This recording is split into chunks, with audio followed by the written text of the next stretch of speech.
सद्यस्थितीत उष्णतेच्या लाटेचा इशारा प्राप्त झालेला आहे.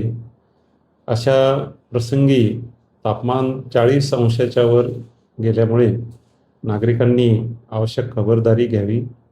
दुपारचे वेळी श्रमाची कामे आणि विशेषतः शेतकरी बंधूंनी त्यांची कामे करण्याचे टाळावे. सकाळी लवकर किंवा सायंकाळी आपली कामे करावीत.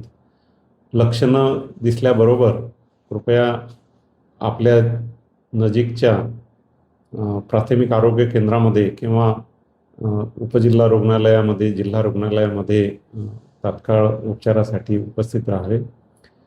प्रशासनाने या उष्मा लाटेच्या प्रसंगाला तोंड देण्यासाठी पूर्ण तयारी केलेली आहे.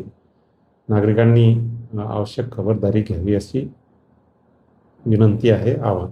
सर, पुढील आता हवामान खात्याने जे 2-4 दिवसांमध्ये 44 ते 45 पर्यंत तापमान जाणार आहे, त्या अनुषंगाने नागरिकांचे अजून काय पर्याय?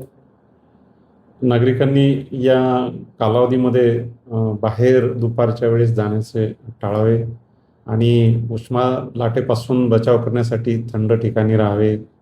पेय वगैरे जे आहेत पदार्थ ते अधिकाधिक घ्यावेत. पाण्याचा वापर जास्तीत जास्त करावा. ह्या ज्या प्राथमिक सूचना आहेत त्याचे कृपया सर्वांनी पालन करावे असे आवाहन करतो.